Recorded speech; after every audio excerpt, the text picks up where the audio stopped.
औज़ुबिल्लाहि मिनश्शैतानिर्रजीम बिस्मिल्लाहिर्रहमानिर्रहीम। शुरू अल्लाह के पाक नाम से जो बड़ा मेहरबान और नहायत रहम करने वाला है। यूनिक ग्रुप ऑफ इंस्टीट्यूशन की तरफ से अज़ीज़ तलबा व तालबात, आपकी तालीम और तरबियत के हवाले से ये ऑनलाइन लेक्चर्स, और मैं हूँ प्रोफेसर राजा वाजिद अली, जो आपको स्टैटिस्टिक्स शुमारियात पढ़ाते हैं। लास्ट लेक्चर में हमने आगाज़ रिस्क की दुआ से किया था। रिस्क के हवाले से एक बहुत ही खूबसूरत एग्ज़ाम्पल मेरे जहन में आई। मैंने कहा मैं अपने बच्चों के साथ शेयर कर लूँ।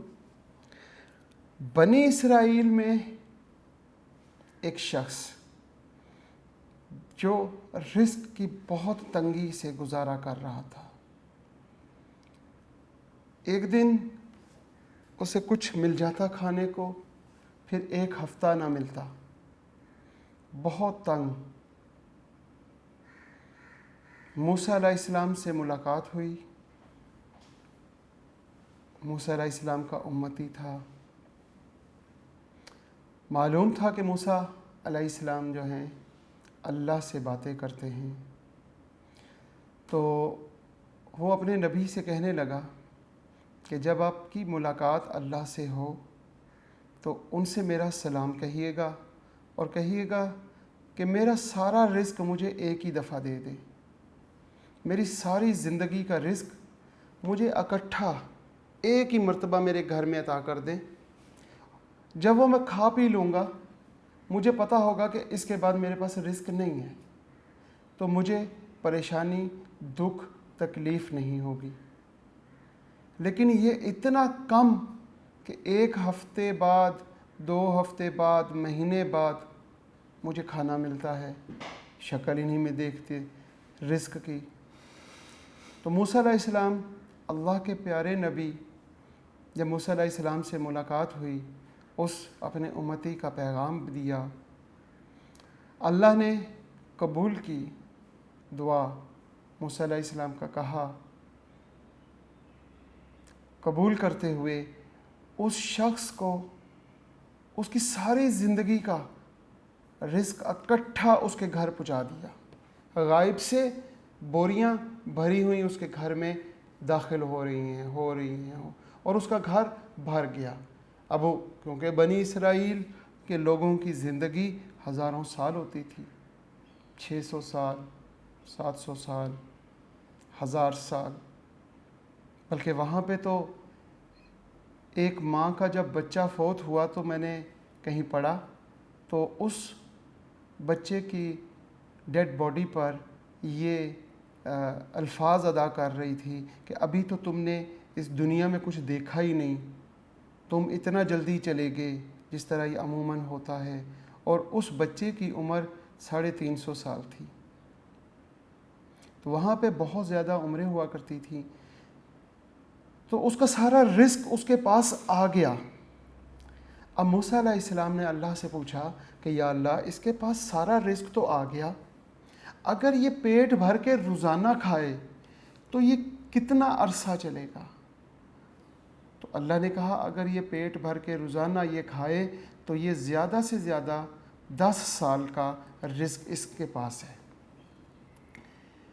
ऐसा ही हुआ कि कुछ 10 साल, 15 साल, 20 साल गुजर गए, और जब 20 साल बाद मूसा अलैहिस्सलाम उसके घर के सामने से गुज़रे तो देखा क्या कि उसके रिस्क जितना पहले दिन आया था, 20 साल गुजरने के बाद भी उतना ही है, उसमें कमी नहीं आई।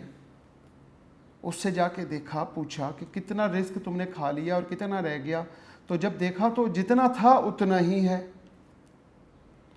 अब मूसा अलैहिस्सलाम हैरान और परेशान हुए, हैरान हुए, और जब कोहे तूर पे अल्लाह से मुलाकात हुई, बात हुई, तो अल्लाह से फरमाते हैं कि अल्लाह आपने तो फरमाया था कि अगर 10 साल तक ये पेट भर के खाता रहे तो इसका रिस्क ख़त्म हो जाएगा।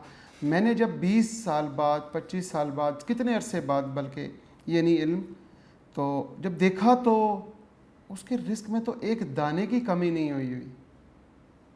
तो अल्लाह पाक फरमाते हैं कि जब उसके पास वासे रिस्क आ गया, क्योंकि वो खुद 15-15, 20-20 दिन भूखा रहता था, तो जब वो गुज़रता था शहर से, गली से, मोहल्ले से, तो वो अपने जैसा किसी को देखता था कि इसको 15 दिन हो गए, इसको 10 दिन हो गए, इसने 2 दिन से खाना नहीं खाया, उसको साथ ले आता था और अपने दस्तरखान पे बिठा के उसको भी खिलाता था।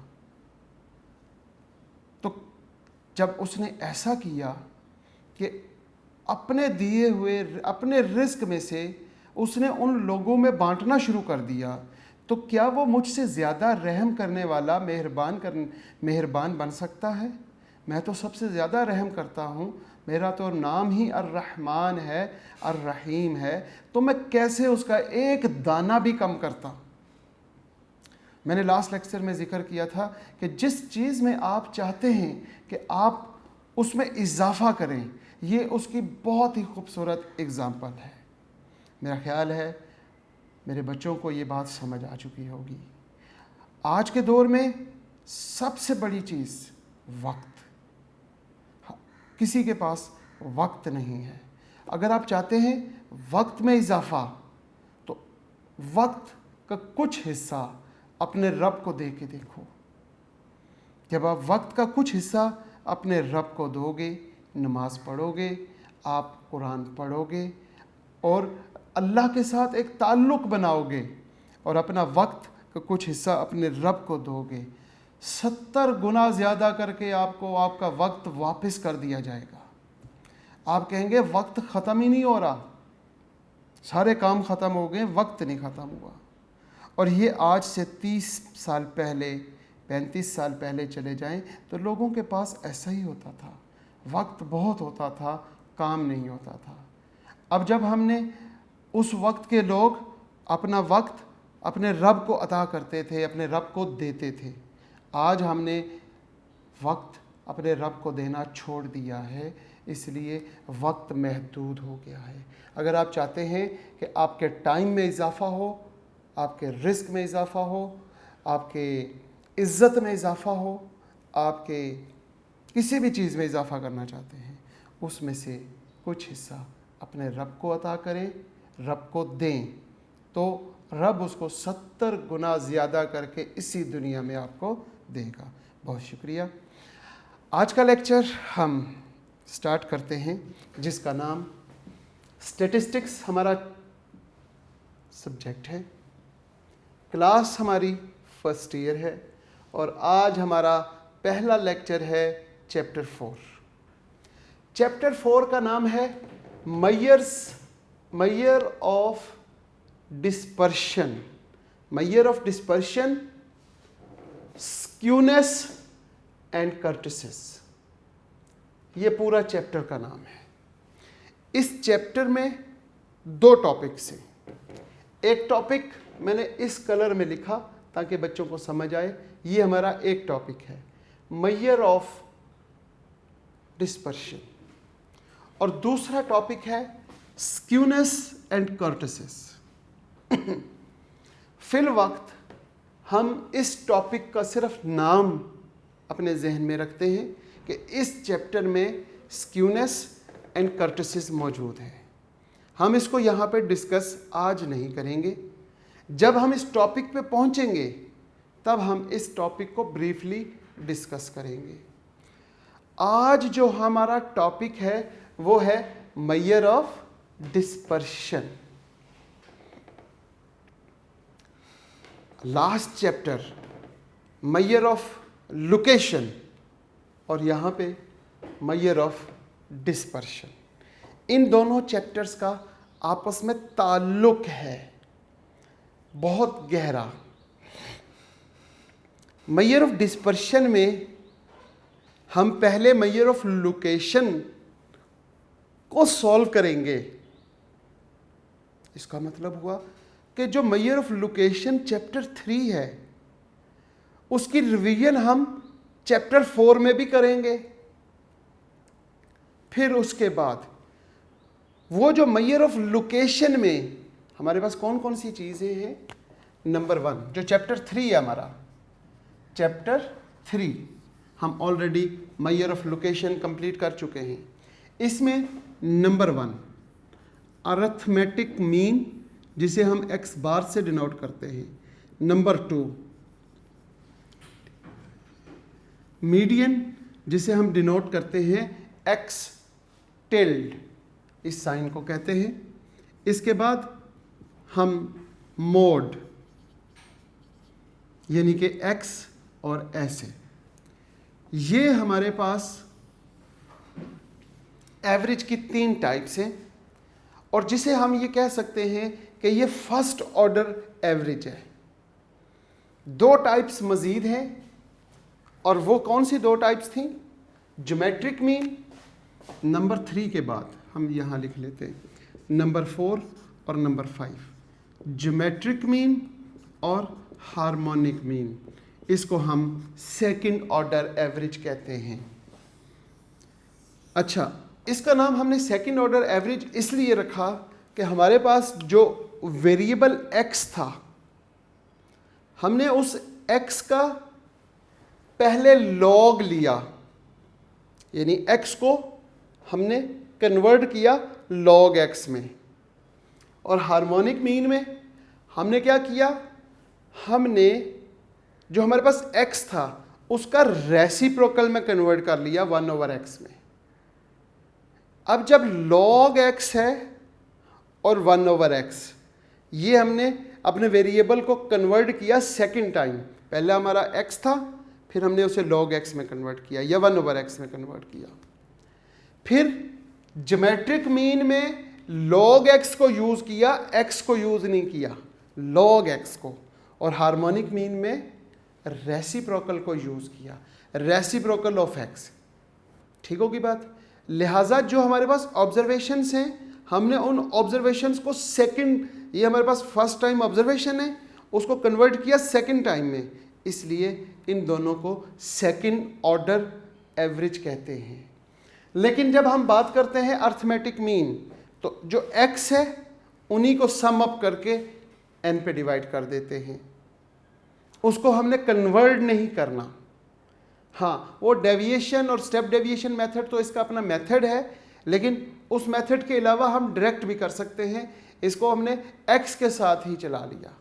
और वैसे भी जब हमने डेविएशन किया तो हमने डेविएशन का मीन नहीं मालूम किया, डेविएशन का मीन तो समीशन d/n था, हमने उसमें a को प्लस करके वापस x का मीन ही बनाया। इसी तरह हमने वो जो स्टेप डेविएशन मेथड में था वो भी हमने इसी तरह किया, उसमें a को माइनस किया था तो फार्मूले में प्लस कर दिया और मल्टीप्लाई कर दिया h के साथ। इसके बाद अगर हम बात करें मीडियन की, तो जो हमारे पास ऑब्जर्वेशंस हैं उन्हीं को अरेंज करके और मिडल मोस्ट वैल्यू निकाल लेते हैं। और मोड के लिए भी हम अपनी डायरेक्ट ऑब्जर्वेशन से ही मोड मालूम करते हैं कि मैक्सिमम वैल्यू या maximum repetition of the value in the given data. तो हमने अपने ये जो चैप्टर 3 था मेजर ऑफ लोकेशन, उसमें हमने अरिथमेटिक मीन, मीडियन और मोड पढ़ा, ज्योमेट्रिक मीन और हार्मोनिक मीन पढ़ा। इसमें से इसके साथ हमने मीडियन में मज़ीद क्या पढ़ा? मीडियन में हमने क्वार्टाइल्स को पढ़ा, मीडियन में हमने डिसाइल्स को पढ़ा और मीडियन में हमने परसेंटाइल्स को पढ़ा।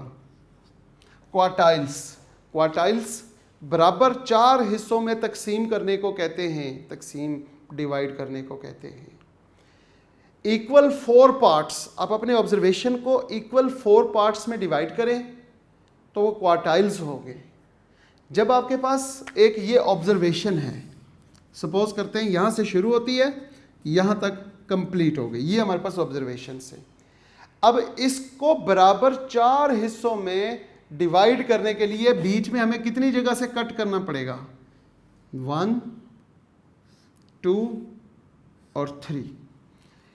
ये हमारे पास फर्स्ट पोर्शन, ये सेकंड, ये थर्ड और ये फोर्थ। इक्वल 4 पार्ट्स में डिवाइड हो गया, बट हमने कितनी जगह से कट लगाया?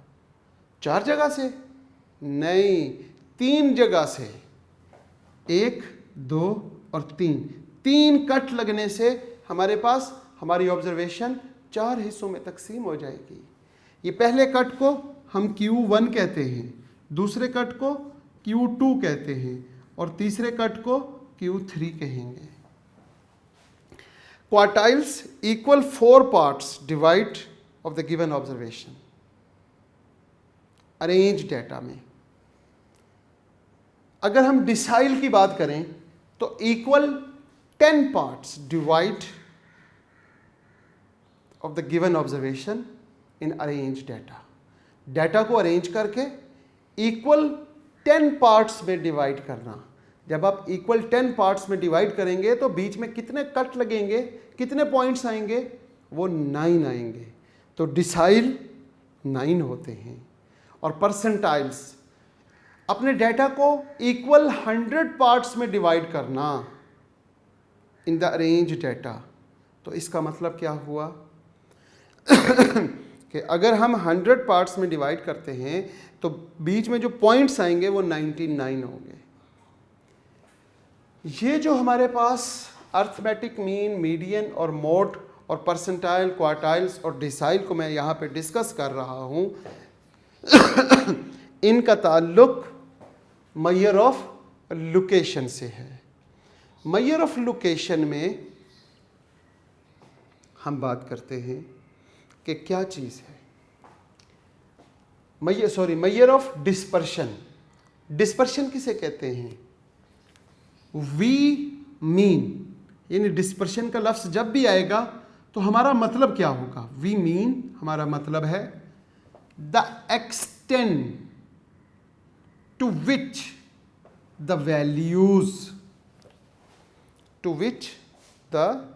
वैल्यूज़।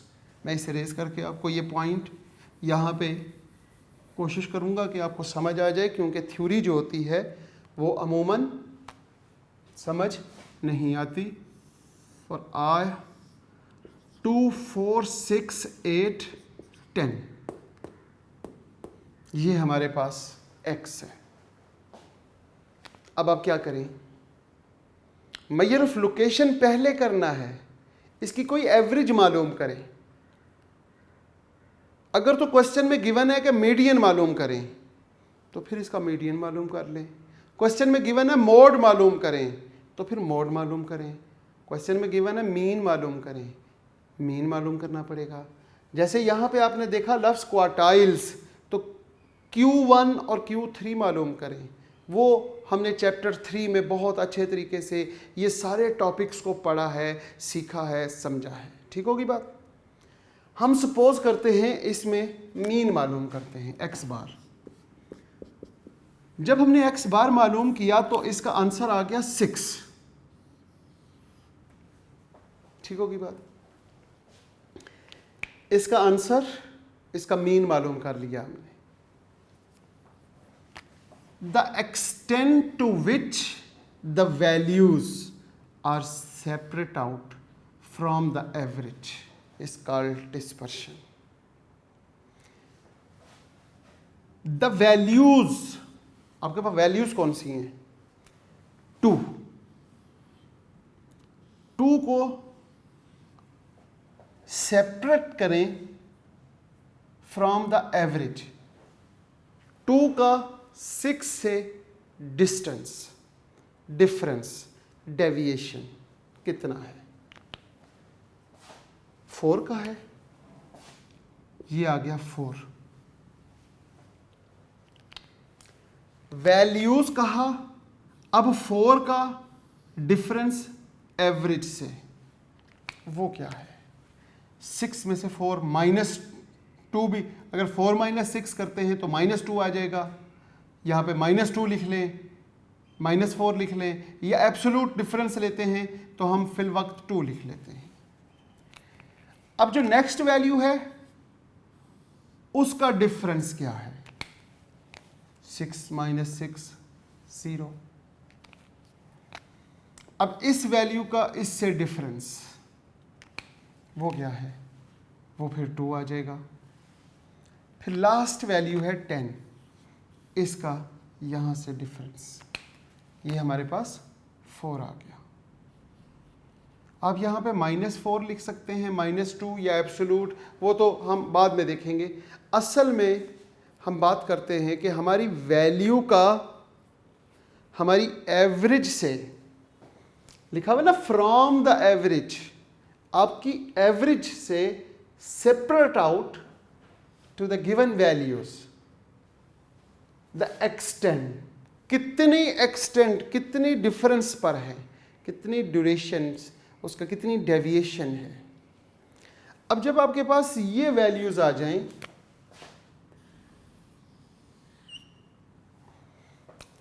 इन वैल्यूज का दोबारा एवरेज मालूम करने का नाम मेजर ऑफ डिस्पर्शन है।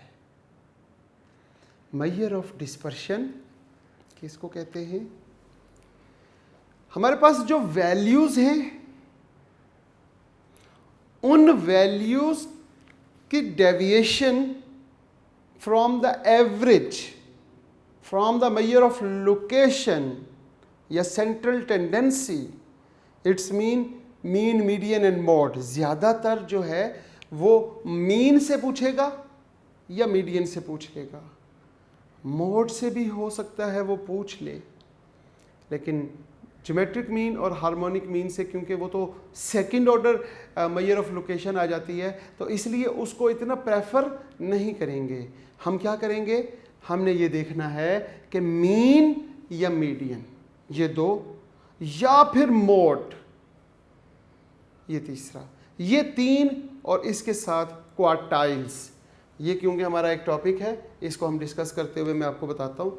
क्वार्टाइल्स हमने जो चैप्टर 3 में मेजर ऑफ लोकेशन में पढ़ा, हम चैप्टर 4 में हम किस किस टॉपिक की रिवीजन करेंगे? उम्मीद करता हूँ अर्थमेटिक मीन की, मीडियन की, इन दोनों की तो बहुत करेंगे, मीडियन के साथ क्वार्टाइल्स की भी करेंगे, और फिर शायद किसी क्वेश्चन में मोड का जिक्र हो तो मोड को भी देख लेंगे। ये हमारे पास 4 टॉपिक्स या 5 टॉपिक हैं जिनका हमने यहाँ पे रिवीजन करनी है। हमारी हर वैल्यू, विच द वैल्यूज, हर value extend separate out from the average.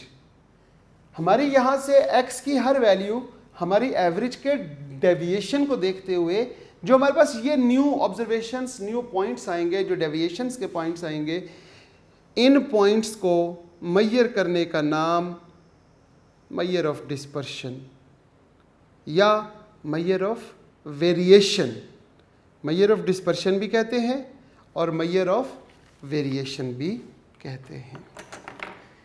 ये जितनी बातें मैंने आपसे की, ये सारी बातें आपकी किताब है इंट्रोडक्शन टू स्टैटिस्टिक्स,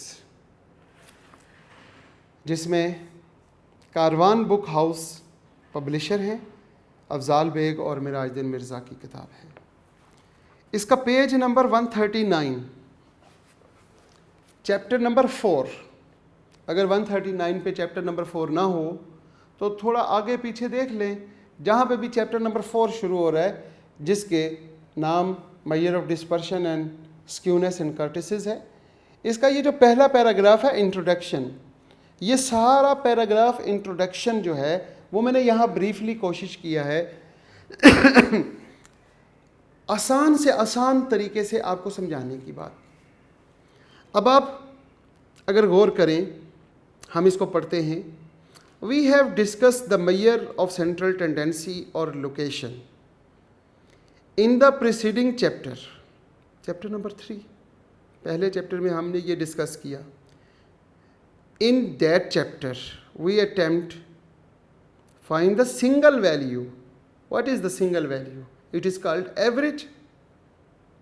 यहाँ पे भी अगर आप गौर करें तो मीन, मीडियन और मोड लिखा हुआ है, ज्योमेट्रिक मीन और हार्मोनिक मीन, क्योंकि मैंने पहले ही बता दिया कि वो सेकंड ऑर्डर हैं, सेकंड ऑर्डर एवरेज है, इसलिए हम यहाँ पे उसको डिस्कस नहीं करेंगे ज़्यादा, बल्कि करेंगे ही नहीं इस चैप्टर में जो हमारे सिलेबस में है। अगर आप किताब में देखते हैं तो उस किताब में लिखा हुआ है वी अटेम्प्ट, दूसरी लाइन में, to find a single value. हमने चैप्टर 3 में सिंगल वैल्यू को अटेम्प्ट किया, सीखा। Example, mean, median, mode bracket में लिख दिया, which would help us to find the centre of a distribution. ये जो बातें हैं, ये मीन, मीडियन और मोड, ये अमूमन डिस्ट्रीब्यूशन के सेंटर में होती हैं और हमने सिंगल वैल्यू ऑब्जर्व की। अ मेजर ऑफ लोकेशन और average alone is not sufficient to describe all the characteristics of the distribution.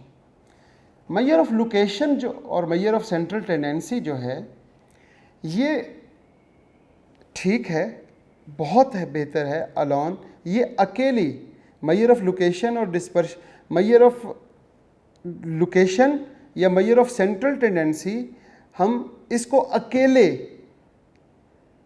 अगर हम सिर्फ इसको अकेला पढ़ें अलोन, तो ये जो है सफिशेंट नहीं है।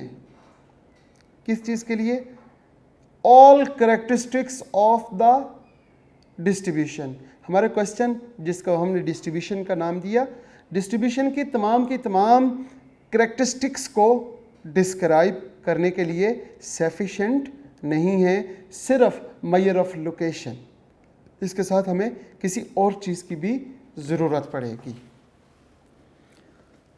टू और मोर डिस्ट्रीब्यूशन, मसला तब आएगा, अभी तक तो हमने चैप्टर 3 में मेजर ऑफ लोकेशन में हमने सिंपल एक ही ऑब्जर्वेशन के साथ हमने mean, median, mode, geometric mean, hormone जो पूछता गया हम करते रहे। अगर एक से ज़्यादा ऑब्जर्वेशंस, एक से ज़्यादा डिस्ट्रीब्यूशंस हैं, देखें ज़रा गौर करें, टू और मोर डिस्ट्रीब्यूशन, दो या दो से ज़्यादा हो, may have the same average, दो या दो से ज़्यादा डिस्ट्रीब्यूशन की एवरेज सेम हो जाए, and yet may differ from each other, और उसमें जो ऑब्जर्वेशंस हैं वो हर डिस्ट्रीब्यूशन की डिफर हो, मुख्तलिफ हो, from each other in other respect. Consider the following distribution. नीचे आपको 4 डिस्ट्रीब्यूशंस दे दी।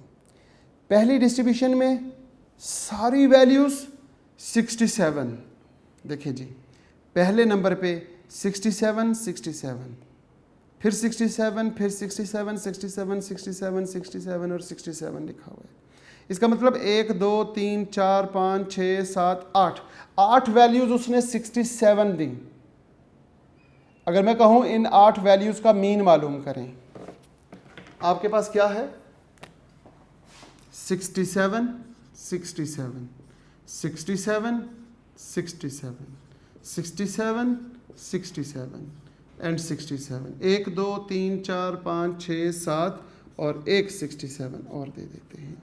ये 8 वैल्यूज़ दे दी। सपोज कि हमारे पास ये डिस्ट्रीब्यूशन है। अब आप क्या करें? इसका मीन मालूम करें। जब आप इसका मीन मालूम करते हैं तो उसके सामने लिखा भी हुआ है, लेकिन मैं बोर्ड पे आपको दिखा भी दूं, शायद किसी बच्चे के पास किताब ना हो तो वो क्या करे बेचारा। इसका मीन मालूम करते हैं तो वो 67 आ जाता है।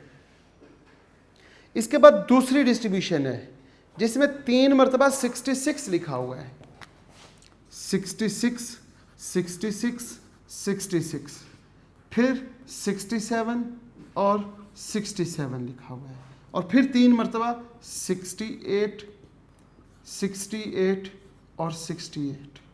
1, 2, 3, 4, 5, 6, 7, 8, फिर 8 वैल्यूज़ की एक दूसरी डिस्ट्रीब्यूशन दे दी। अब आप क्या करें कि इसका मीन मालूम करें। 66 plus 66 plus 66 plus 67 plus 67 plus 68 plus 68 और प्लस 68, इन सबको प्लस करके डिवाइड किस पे करेंगे प्यारे बच्चों? 8 पे। 8 पे डिवाइड कर दें और आंसर इसका जब मीन मालूम करेंगे तो इसका मीन भी 67 आ गया।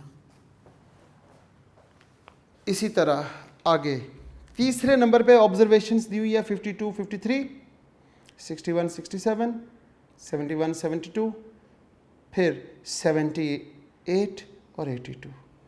इनका मीन मालूम किया, वो भी 67।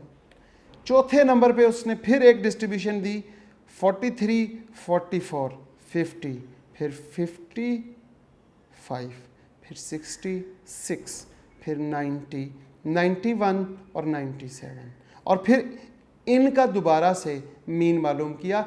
अब इसमें 67 है ही नहीं, लेकिन जब मीन मालूम किया तो फिर 67 आ गया। जब हमारे पास एक या एक से ज़्यादा डिस्ट्रीब्यूशन हो और उन डिस्ट्रीब्यूशन की वैल्यूज़ भी डिफरेंट हो, और फिर उन तमाम डिस्ट्रीब्यूशंस की एवरेज मालूम करें और एवरेज सेम आ जाए, जैसे हमारे पास यहाँ पर है।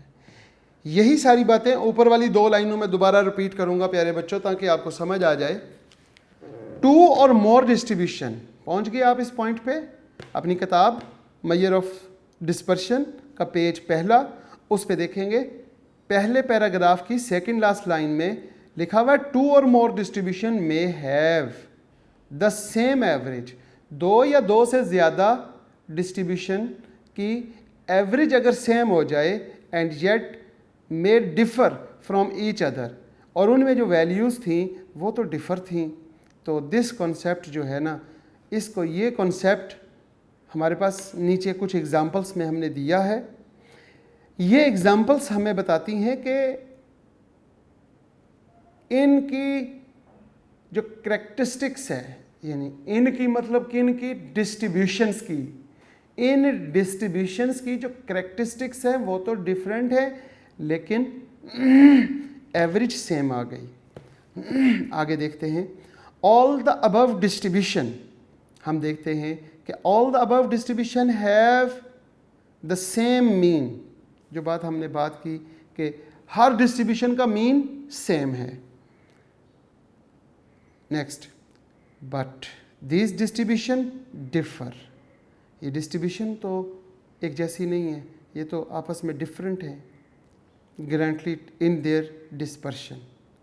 यहाँ पे बात डिस्पर्शन की शुरू होगी। फिर डिस्पर्शन की बात की ज़रूरत हमें कहाँ से ज़रूरत पड़ी? 2 या 2 से ज़्यादा डिस्ट्रीब्यूशन की एवरेज, एवरेज में मीन हो सकता है, मीडियन हो सकता है, मोड हो सकता है, जिसका ऊपर जिक्र किया। मीन, मीडियन और मोड, इनमें से कोई भी चीज़ सेम आ जाए तो फिर हमें ज़रूरत पड़ेगी कि अब ये क्लास डिफरेंट है, ये class section A different, section B different, section C different, लेकिन जब हमने इन तीनों की एवरेज मालूम की तो फिर इन तीनों की एवरेज इक्वल आ गई। अब हमने एवरेज की बेस पे हमने स्कॉलरशिप देनी थी, अब तीनों की इक्वल आ गई, स्कॉलरशिप एक है, हम किसको देंगे? एक तो ये तरीका है कि हम उसको डिवाइड करके तीनों में दे दें, लेकिन रूल तो हमें ये बनाना चाहिए कि किसी एक को मिलनी चाहिए 3 में से। तो उसके लिए फिर हमें किस चीज़ की ज़रूरत पड़ेगी? डिस्पर्शन की, कि इन तीनों में से कौन बेहतर है। तो ये चीज़ मालूम करने के लिए हमें डिस्पर्शन की ज़रूरत पड़ती है। यही बात यहाँ लिखी हुई है। All the above distribution have the mean same but these distribution are differ greatly in their dispersion. तो फिर हमें डिस्पर्शन की ज़रूरत पड़ती है, और उससे आगे डिस्पर्शन की डेफिनेशन है जो यहाँ बोर्ड पे लिखी हुई है। डिस्पर्शन, जिसको मैं पहले समझा चुका हूँ कि डिस्पर्शन का क्या मतलब होता है। We mean the extent to which the values of separate out from the average, और ये सारे इसके एग्जाम्पल्स। अब इससे आगे इसको गौर से देखेंगे, ये आप खुद पढ़ लीजिएगा। ये जो नंबर 1 केस था उसके बारे में लिखा हुआ है, in the first distribution all the values are equal.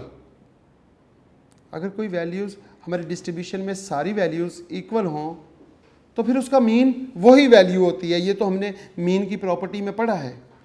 तो ठीक है जी, in the first distribution all the values are equal to the mean, 10, there is no dispersion. यहाँ पे डिस्पर्शन है ही नहीं। डिस्पर्शन किस चीज़ का नाम है? डिस्पर्शन नाम है ये जो 67 है, इसमें से इसका डिफरेंस कितना? 0। इसमें से इसका डिफरेंस कितना? 0। इस वैल्यू में से इसका डिफरेंस 0। इस वैल्यू में से इसका डिफरेंस, इस वैल्यू में से इसका डिफरेंस, इस वैल्यू में से इसका डिफरेंस, इस वैल्यू में से इसकी एवरेज का डिफरेंस, और इस वैल्यूज में से, तो वो तो 0 आ गया। हर वैल्यू इक्वल थी, उसका मीन भी वही आ गया। अब उनका डिफरेंस देखा तो वो तो 0। तो इसमें डिस्पर्शन है ही नहीं, डिस्पर्शन इसमें मौजूद ही नहीं है। बच्चों को ये समझ आ गई होगी बात। इन द फर्स्ट डिस्ट्रीब्यूशन, अगर आप पहली डिस्ट्रीब्यूशन जो आपके पेज पे लिखी हुई है, जो मैंने बोर्ड पे भी लिखी और अभी आपको समझाया, all the values are equal to mean, thus there is no dispersion, इसमें कोई डिस्पर्शन नहीं। इन द सेकेंड डिस्ट्रीब्यूशन जो बोर्ड पे भी लिखी हुई है, all the values lies within 1 unit of the mean either side. अगर हम ये देखें 66 का जो डिस्पर्शन है, जो डेविएशन है, 66 और 67 1 की, इसकी 1, इसकी 1, ये तो खुद एवरेज है, इसकी तो अंडरस्टूड है 0 ही होगी। इसकी, इसका और इसका डिफरेंस 1। आपने देखा कि दूसरी जो डिस्ट्रीब्यूशन थी, इन the second distribution all the values lie with in 1 unit of the mean on either sides, दोनों साइड्स पे इनका डिफरेंस 1 का है। इन द थर्ड डिस्ट्रीब्यूशन, अब वो मैंने बोर्ड पे नहीं लिखी हुई क्योंकि आपकी किताब में लिखी हुई है, तो आप वहाँ पे देखें। In the third distribution only 1 values is equal to the mean. Sum of the values in these distributions are maybe 15 unit away from the mean. आपने देखा कि 15 यूनिट भी उसका अवे फ्रॉम द मीन है, उनका deviation. Some of the values in these distributions are 15 away. In the fourth distribution, जब हम fourth, only 1 value 66 is close to mean, क्योंकि 67 है तो 66 उसमें एक वैल्यू है जो मीन के क्लोज है, और बाकी values, some of the values are far away from the mean as 30 unit, और जो ज़्यादा से ज़्यादा यूनिट 30 यूनिट तक वो अवे फ्रॉम द मीन है। यानी कि 1 से लेके 30 तक इस डिस्ट्रीब्यूशन में डिस्पर्शन मौजूद है। पहली डिस्ट्रीब्यूशन में 0 डिस्पर्शन थी, और आखिरी डिस्ट्रीब्यूशन को अगर हम देखें तो फोर्थ डिस्ट्रीब्यूशन में क्या कहता है? In the fourth distribution only 1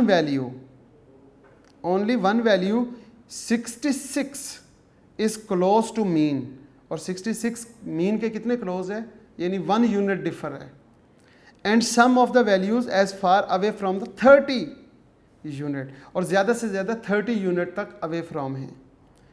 ये सारे जो डिफरेंसेस हैं, इनको हम dispersion of the values of the distribution कहते हैं।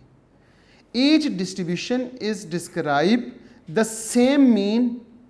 हर डिस्ट्रीब्यूशन मीन तो सेम है, लेकिन उसमें जो डिस्पर्शन है वो चेंज है। किसी में डिस्पर्शन 0 है, किसी में डिस्पर्शन 1 है, किसी में डिस्पर्शन 0 से 30 तक है, और किसी में डिस्पर्शन 0 से 66 तक है। 0 से 15। पहली जो हमारे पास डिस्ट्रीब्यूशन है, उसमें पहली डिस्ट्रीब्यूशन में जो डिस्पर्शन है वो 0 है। दूसरी डिस्ट्रीब्यूशन में डिस्पर्शन 0 और 1 है। फिर आगे जो थर्ड डिस्ट्रीब्यूशन है, उसमें कहता है कि हमारे पास इक्वल टू 1 भी है और 15 का डिफरेंस है, और चौथी में 1 से 30 का डिफरेंस है। ये जो डिफरेंस यहाँ से अगर हम देखें कि all through their is great difference. Understood बात है कि 30 का डिफरेंस बहुत ज़्यादा है in the dispersion of the values of the unit distribution, yet each of these distribution is describe same mean। हमारे पास ये चारों के चारों जो डिस्पर्शंस हैं इनके सेम मीन है, लेकिन क्या है, लेकिन इसके साथ इनमें डिस्पर्शंस चेंज हैं। अब इन डिस्पर्शंस को मैयर करने का नाम मैयर ऑफ डिस्पर्शन है। मैयर ऑफ डिस्पर्शन जो है उसकी हम आगे बात करते हैं। Most common measure of dispersion, number 1 the range, number 1 range है, number 2 semi interquartile range और क्वार्टाइल डेविएशन है, नंबर 3 मीन डेविएशन और इसको हम एवरेज डेविएशन कहते हैं, नंबर 4 स्टैंडर्ड डेविएशन है और नंबर 5 वैसे लिखा तो नहीं हुआ किताब में लेकिन वेरिएंस है। आज के लेक्चर में हमने मैयर ऑफ डिस्पर्शन को बहुत अच्छे तरीके से कोशिश की है कि इसका एक एक पॉइंट समझा जाए, एक एक अच्छे तरीके से ये सारी जो थ्योरी है ये पढ़ के समझाई, बोर्ड पे आपको तरीका बताया। इंशाल्लाह नेक्स्ट लेक्चर में हम most common of measure of dispersion में हम इसकी डिटेल से देखेंगे। आज के लेक्चर का हम यहीं पे इख्तिताम करते हैं इस दुआ के साथ कि तमाम के तमाम स्टूडेंट्स अल्लाह ताला आपको सदा सलामत रखे, वालदैन का साया कायम रखे ता क़यामत, और वक्त आखिर हम पे जब आए तो ए अल्लाह हमें किसी का मोहताज ना बनाई, अपना मोहताज रखें, और वक्त आखिर पे हमारी ज़बान पे कलमा ला इलाहा इल्लल्लाह मुहम्मदुर रसूलुल्लाह जारी करवा दें ताकि हमारा ख़ात्मा बिल ईमान हो सके। आमीन। अल्लाह हाफ़िज़।